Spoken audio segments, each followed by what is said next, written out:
शीतल और रीमा दोनों देवरानी जेठानी थीं, लेकिन दोनों की जीवन शैली पूरी तरह से अलग थी। दोनों थी तो देवरानी जेठानी, पर वो दोनों एक ही मोहल्ले के अलग अलग घर में रहती थीं।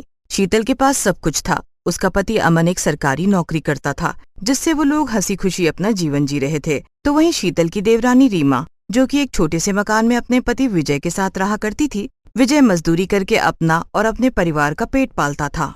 एक दिन विजय और रीमा दोनों थैला लेकर पैदल बाजार जा रहे थे। तभी उनके सामने से शीतल और अमन भी बाजार जा रहे थे। शीतल को देखकर रीमा अपने पति से कहती है, देखिए ना, जेठानी जी ने कितनी सुंदर साड़ी पहनी है, लगता है काफी महंगी होगी। तुम्हें पसंद है क्या ये साड़ी?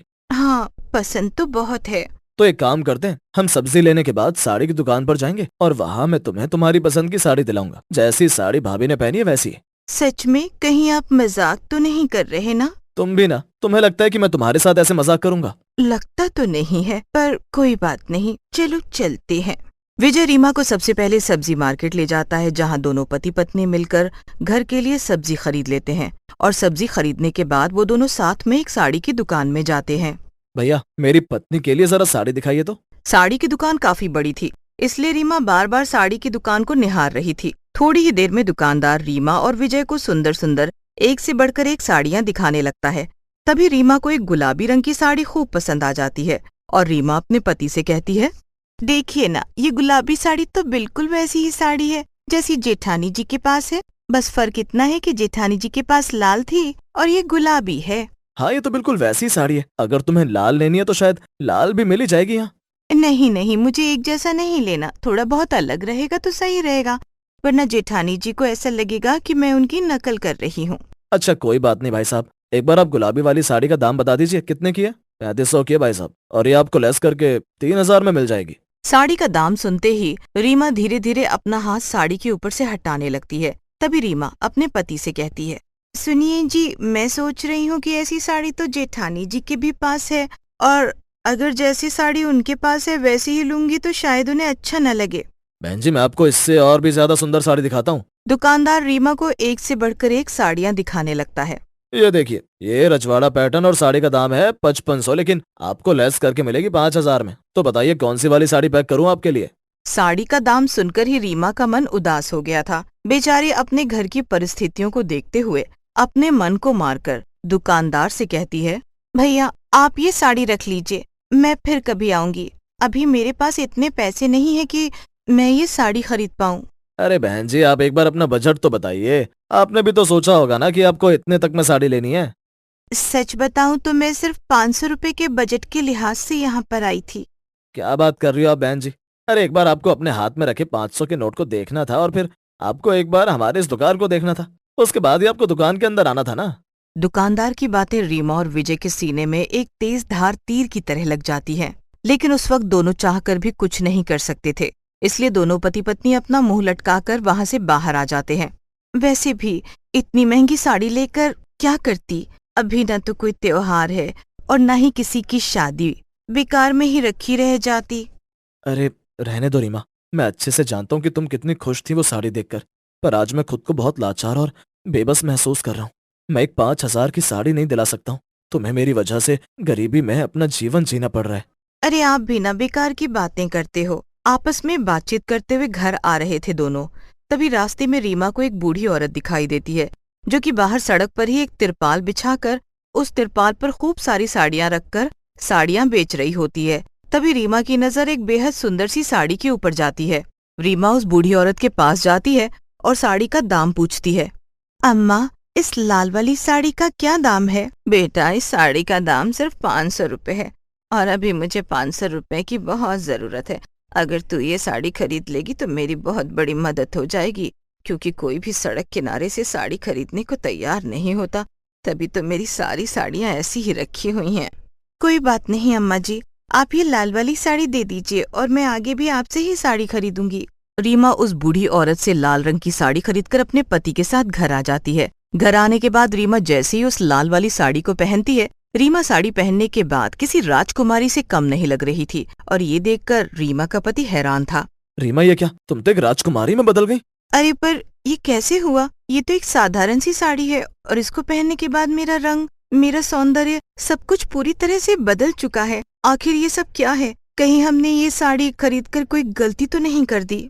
रीमा और विजय दोनों बहुत हैरान थे। उन्हें समझ में नहीं आ रहा था कि आखिर माजरा क्या है। तभी उस साड़ी से एक तेज रोशनी प्रकट होती है और ये देखकर रीमा और विजय घबरा जाते हैं।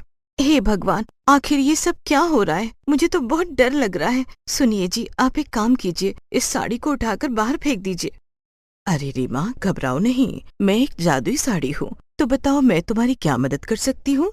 मैं हमेशा अपनी जादुई शक्तियों से तुम्हारी इच्छाओं को पूरा कर सकती हूँ। ये सुनकर रीमा और विजय दोनों बहुत खुश थे। इसलिए रीमा जादुई साड़ी की मदद से सबसे पहले अपने लिए एक बेहद खूबसूरत सा घर मांगती है। जादुई साड़ी रीमा और विजय को एक बहुत सुंदर सा घर बनाकर दे देती है। तो वहीं विजय जादुई साड़ी से अपने लिए एक साड़ी का दुकान मांगता है। जादुई साड़ी विजय के लिए एक साड़ी की दुकान भी तैयार कर देती है, जिसमें विजय ने साड़ी बेचना शुरू कर दिया। धीरे धीरे विजय और रीमा गरीब से अमीर होते जाते हैं और जब ये बात शीतल को पता लगती है तो उसे अपनी देवरानी की तरक्की से बहुत जलन हो रही होती है। अरे अचानक से मेरी उस गरीब देवरानी की किस्मत कैसे बदल गई? अरे कल तक तो उनके घर में खाने के लिए अनाज तक नहीं था और आज वो लोग मुझसे भी आगे निकल गए। अरे मेरा पति सरकारी नौकरी करता है, लेकिन तब भी हम लोग इस ईंट के मकान में रह रहे हैं और मेरी देवरानी आज इतने सुंदर मकान में रह रही है। कुछ तो बात है, पता लगाना ही होगा। कहते हैं ना, इंसान जितना अपने दुख से परेशान नहीं होता, उससे कहीं ज्यादा इंसान सामने वाले की खुशी देखकर परेशान रहता है। और ऐसा ही शीतल के साथ भी था। शीतल को अपनी देवरानी की तरक्की बिल्कुल भी हजम नहीं हो रही थी। इसलिए शीतल अब दिन रात रीमा के घर पर नजर रखना शुरू कर देती है और एक दिन शीतल को पता चल जाता है कि रीमा के पास एक जादुई साड़ी है। अच्छा, तो ये बात है, इस तरक्की के पीछे ये जादुई साड़ी है। कोई बात नहीं, अब तो किसी भी कीमत पर इस जादुई साड़ी को अपना बना कर ही रहूंगी।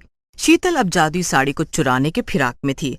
एक दिन की बात है, शीतल चोरी चोरी रीमा के घर में घुस जाती है और वो पैर दबाते हुए रीमा के कमरे तक चली जाती है और रीमा की जादुई साड़ी को चोरी करके अपने घर ले आती है। घर लाने के बाद शीतल जादुई साड़ी से कहती है, हे जादुई साड़ी, जल्दी से मुझे अभी के अभी बहुत ही सुंदर और एक राजकुमारी की तरह बना दे। शीतल के इतना कहते ही जादुई साड़ी शीतल को सुंदर की जगह बदसूरत बना देती है और जैसे ही शीतल अपने आप को आईने में देखती है, उसे खुद से ही डर लगने लगता है। हे भगवान, ये क्या कर दिया इस साड़ी ने? अच्छा खासा शरीर खराब कर दिया इस साड़ी ने तो। जादुई साड़ी, मुझे अभी के अभी ठीक कर दे। लेकिन इस बार जादुई साड़ी शीतल को और भी ज्यादा गंदा और बदसूरत बना देती है। शीतल को अपना शरीर देखकर बहुत ही ज्यादा घिन आ रही थी। हे भगवान, आखिर ये क्या हो गया मेरे साथ? अरे ये जादू तो मुझ पर ही उल्टा पड़ गया है। अब मैं क्या करूं? कैसे अपने आप को ठीक करूं? बेचारी शीतल बहुत दुखी और परेशान हो जाती है। अंत में अपनी देवरानी के पास जाती है और वो अपनी देवरानी को सारी बात बता देती है। रीमा, भगवान के लिए मेरी मदद कर दो, वरना मैं जी नहीं पाऊंगी। अरे ऐसा शरीर लेकर जीने से अच्छा है कि मैं मर जाऊं। कोई बात नहीं दीदी, आप परेशान मत हो, मैं कुछ करती हूँ।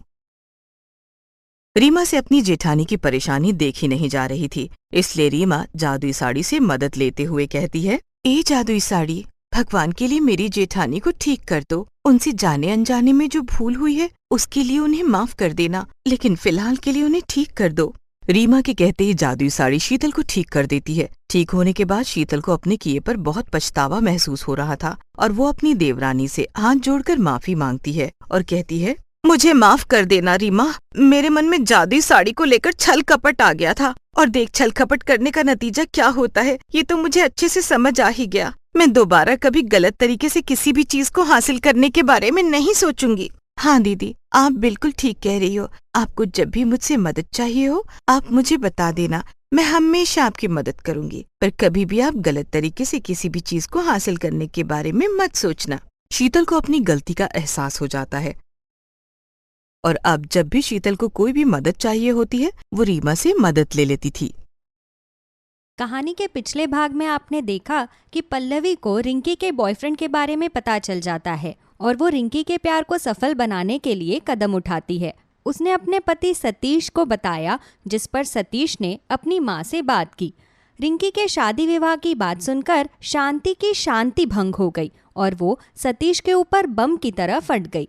जैसे तैसे माहौल को सतीश ने संभाला, लेकिन आखिर में शांति ने ये फैसला ले लिया था कि रिंकी की शादी उसके किसी खानदानी लड़के से ही होगी, ना कि उसके बॉयफ्रेंड से। पल्लवी, सतीश और रिंकी उसका ये फैसला सुनकर बहुत परेशान हो गए थे। चलिए जानते हैं कि सतीश और पल्लवी रिंकी की ख्वाहिश को पूरा करने के लिए उसकी मदद कैसे करते हैं।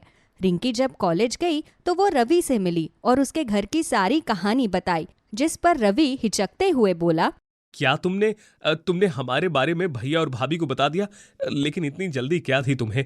मुझसे एक बार पूछ तो लिया होता। तुम्हें पता है ना तुमने कितनी बड़ी गलती कर दी। ओह गॉड। जब तुम लास्ट टाइम बालकनी में आए थे तब भाभी ने तुम्हें देख लिया था और जो रोज तुमने मुझे दिया था वो बालकनी में ही गिर गया था, जिसे भाभी देखते ही समझ गई। उस वक्त मैं क्या करती? मैंने उन्हें सब सच सच बता दिया। वो सब तो ठीक है, लेकिन आंटी तक ये बात क्यों पहुंचाई? भैया और भाभी तो मॉडर्न जमाने के हैं, इसलिए वो बॉयफ्रेंड गर्लफ्रेंड और रिलेशनशिप के बारे में जानते हैं। लेकिन आंटी को बताने की क्या जरूरत थी? भाभी और भैया ने माँ से बात की थी। उन्होंने तो साफ साफ हमारी लव मैरिज के लिए मना कर दिया। मुझे तो समझ ही नहीं आ रहा कि मैं अपने परिवार वालों को कैसे मनाऊंगी। मेरी तो अभी से धड़कनें तेज हो रही हैं। मुझे डर लग रहा है कहीं तुम्हारे खानदान वाले मुझे भगवान के पास ही ना पहुंचा दें। देखो, कुछ नहीं हो सकता। अब तुम्हें ही माँ से बात करने के लिए घर आना पड़ेगा। मुझे इसके अलावा और कोई उपाय नजर नहीं आ रहा। रिंकी, तुम पागल हो गई हो क्या? तुम्हारा दिमाग खराब हो गया है। खुद तो मरने के काम करती ही हो और साथ में मुझे भी एडवेंचर करने के लिए मजबूर कर रही हो। मैं ऐसा कुछ नहीं करूंगा। तो मैं इस बात से क्या समझूं? रिंकी, मेरी बात समझो। मेरे पास अभी कुछ भी नहीं है। मैं अपने पैरों पर खड़ा नहीं हुआ हूँ। अभी हम दोनों कॉलेज में पढ़ाई कर रहे हैं। उसके बाद मुझे जॉब ढूंढनी है। एक अच्छी नौकरी लगने के बाद जब मैं जिम्मेदारियों को संभालने के लायक हो जाऊंगा तब मैं तुम्हारी माँ से बात कर पाऊंगा। अभी मैं ऐसे ही मुंह उठाकर नहीं जा सकता। तुम्हें केवल बात ही तो करनी है, उसके लिए ये सब ड्रामा क्यों? बस एक बार तुम्हारी माँ से बात हो जाए और वो तुम्हें पसंद कर ले, उसके बाद तो हम पढ़ाई लिखाई और जॉब करते ही रहेंगे। ऐसा नहीं होता रिंकी। अभी तो मैं पढ़ाई कर रहा हूँ, लेकिन अगर मेरी जॉब नहीं लगी या मुझे कुछ हो गया तो तुम्हारी जिंदगी तो खराब हो जाएगी ना। इसीलिए मुझे पहले पढ़ाई करके जॉब कर लेने दो, उसके बाद ही मैं तुम्हारी माँ से बात कर पाऊंगा। रवि, तुम अपने आगे किसी की नहीं सुनते। जब मैं कह रही हूँ कि कुछ भी नहीं होगा तो तुम क्यों डर रहे हो? मुझे इस बारे में और बहस नहीं करनी। मैं जा रहा हूँ। इतना कहकर रवि अपनी बाइक पर बैठकर वहां से चला जाता है और रिंकी वहीं खड़ी होकर उसको देख रही थी। उसका मन काफी ज्यादा उदास हो जाता है। रिंकी चुपचाप वहां से अपने घर चली जाती है और अपनी भाभी को सारा हाल बताती है, जिस पर पल्लवी कहती है, उसका कहना भी ठीक है, क्योंकि वो क्या मुंह लेकर के सासू माँ से बात करेगा। लेकिन इस बारे में सासू माँ को पता होना बहुत जरूरी है। उसे तुम घर पर बुलाओ ताकि उसका डर खत्म हो सके। जब तक वो बातचीत नहीं करेगा तब तक ये गुत्थी नहीं सुलझेगी। भाभी, मैं उसको कैसे समझाऊं? आज इसी बारे में मैंने उससे बात की और उसने मुझे निराश कर दिया। उसने न जाने कौन कौन से बहाने उठाकर मेरे सामने रख दिए। मुझे तो ऐसा लगता है कि वो चाहता ही नहीं कि वो माँ से बात करे। कहीं तुमने सासू माँ की वो वाली बात तो नहीं बता दी कि वो लव मैरिज के खिलाफ है और वो रिलेशनशिप नाम के रिश्ते को कोई अर्थ नहीं देती? मैंने उसे साफ साफ कह दिया था कि वो हमारी लव मैरिज के खिलाफ है। धत तेरी की, ये तो नहीं कहना था। वो तो डर गया। अब तुम हिरण को शहर के पास जाने के लिए कहोगी तो वो उतना बेवकूफ थोड़ी है कि वो तुम्हारी बात मानकर उसके सामने चला जाएगा। तुमने उसे इतना डरा दिया कि वो शायद ही सासू माँ से मिलने के लिए राजी हो। हाँ, सही कहा भाभी, मुझे भी ऐसा ही लगता है कि मैं काफी डर गई हूँ। लेकिन वो इतना डरपोक निकलेगा, मुझे पता नहीं था। उसका डर तो मैं निकालूंगी। तुम उधर से मनाओ और मैं इधर से सासू माँ को मनाने की कोशिश करती हूँ। कल तुम उससे कॉलेज जाते ही इस बारे में बात करना और उसे डराना मत। उसे ये समझाना कि मेरी माँ को अगर तुम्हारी अच्छाई दिखेगी तो वो जरूर तुम्हें अपना दामाद बनाने के लिए राजी हो जाएगी। ठीक है भाभी, मैं ऐसा ही करूँगी। उसे एक बार इतना मोटिवेट कर दूंगी कि वो खुद ही बात करने मेरे घर आ जाए। हाँ, बिल्कुल सही। मैं इधर सासू माँ को पट्टी पढ़ाने की कोशिश करती हूँ। पल्लवी इस वक्त अपनी सास के कमरे में गई और शांति से बोली, सासू माँ, क्या मैं आपके लिए चाय बनाकर लेकर आऊं? नहीं पल्लवी बेटा, अभी मुझे चाय की तलब नहीं है। वैसे तू किस काम से मेरे कमरे में आई है? बस यूं ही सासू माँ, मैं अकेले बोर हो रही थी तो सोचा आज मैं आपसे थोड़ी बातचीत कर लूं। अच्छा, तो कर बातचीत। क्या बात करनी है? अरे सासू माँ, आप तो छोटी सी बातों पर भड़क जाती हो। लाइए, मैं आपके पैर दबा दूं। हाँ पल्लवी, मेरे घुटनों में थोड़ा दर्द है तो मूव लगाकर थोड़ी मालिश कर दे। पल्लवी उसे घुटनों में दवाई लगाते हुए उसे आहिस्ता आहिस्ता बोली, सासू माँ, आपको नहीं लगता आज सुबह जो सतीश जी ने आपसे रिंकी की शादी के बारे में बातचीत की, क्या आप उनसे सहमत हो? मुझे पता है घर का बड़ा बेटा होने के कारण उसके सर पर बहन की शादी का बोझ मंडरा रहा है, लेकिन वो चाहता है कि जल्दी जल्दी किसी तरह रिंकी की शादी निपट जाए। उसका मानना भी ठीक है, उसके लिए बस एक अच्छा लड़का मिल जाए। माँ जी, मेरी नज़र में एक बहुत अच्छा लड़का है, पढ़ा लिखा है, घर बार भी अच्छा है, उसका परिवार इसी शहर में रहता है, अच्छे खासे पैसे वाले लोग और खानदानी भी है। क्या सच में? क्या नाम है उसका? उस लड़के का नाम रवि है। जवान, हट्टा कट्टा और समझदार, एकदम कृष्ण कन्हैया जैसे सुशील और आज्ञाकारी बेटा है अपने माँ बाप का।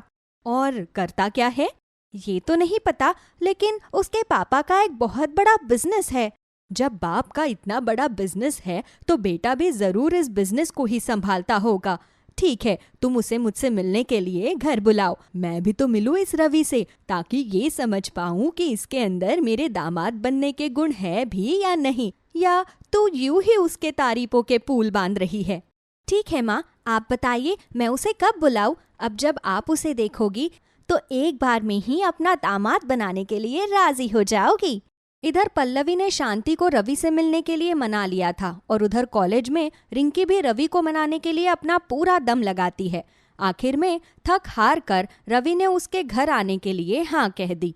अगले दिन जब रवि रिंकी के घर आता है तो शांति उससे बात करते हुए बोलती है, और बेटा तुम क्या करते हो? पढ़ाई लिखाई तो हो गई होगी ना तुम्हारी?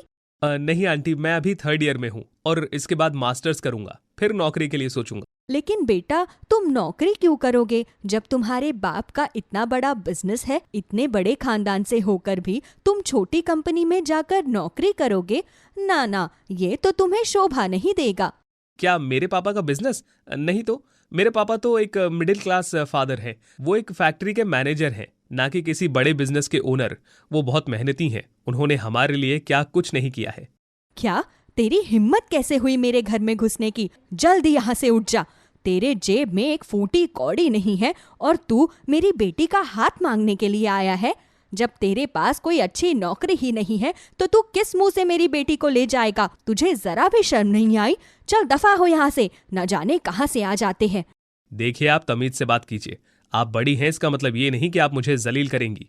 मैं आपकी इज्जत कर रहा हूँ, इसका मतलब ये नहीं कि मैं कमजोर हूँ या बोल नहीं सकता। अपनी हद में रहना सीखिए। मेरे घर में आकर मुझे ही धमकी देता है। जेब में फूटी कौड़ी नहीं और जुबान 4 हाथ की। पल्लवी, ये तेरी पसंद है? इसे ही तू सुशील और संस्कारी कह रही थी? ऐसे संस्कार पर तो थू है, थू। शांति की ऐसी जली कटी बातें सुनकर रवि वहां से गुस्से में चला जाता है और घर का सारा मामला बिगड़ जाता है। रिंकी और पल्लवी ये देखकर अपना सिर पकड़ लेते हैं।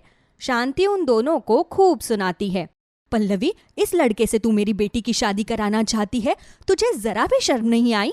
वो तो निकम्मा निकला, लेकिन मुझे तुझसे ये उम्मीद नहीं थी। आप गलत सोच रही हो। रवि बहुत अच्छा लड़का है, वो रिंकी के लिए बिल्कुल सही लड़का है। आपको उससे बेहतर लड़का कहीं नहीं मिलेगा। बस कर तू, अब एक शब्द भी फालतू बोला तो मुझसे बुरा कोई नहीं होगा। मैं एक लंगड़े लूले से अपनी बेटी की शादी कर दूंगी, लेकिन इस लड़के से तो बिल्कुल नहीं। आइंदा इस लड़के के बारे में मुझसे बात भी मत करना।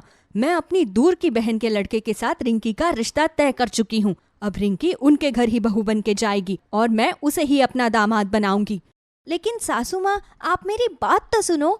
शांति पल्लवी की एक बात नहीं सुनती और गुस्से में अपने कमरे में चली जाती है। इधर पल्लवी और रिंकी सब गड़बड़ होता देख चिंतित हो जाते हैं। उन्हें समझ नहीं आ रहा था कि वो क्या करे। जैसे कि शांति अपनी दूर की बहन के लड़के को अपना दामाद बनाना चाहती है। ऐसे में क्या पल्लवी रिंकी की शादी रवि से करवा पाएगी? शांति और रवि के बीच हुई बहस के कारण उनके मन में एक दूसरे के लिए मनमुटाव हो गया था। क्या वो मनमुटाव अब और बढ़ता ही चला जाएगा? क्या रवि गुस्से में अपना रिलेशनशिप तोड़कर रिंकी को छोड़ देगा? आगे की कहानी को जानने के लिए बने रहिए हमारे साथ।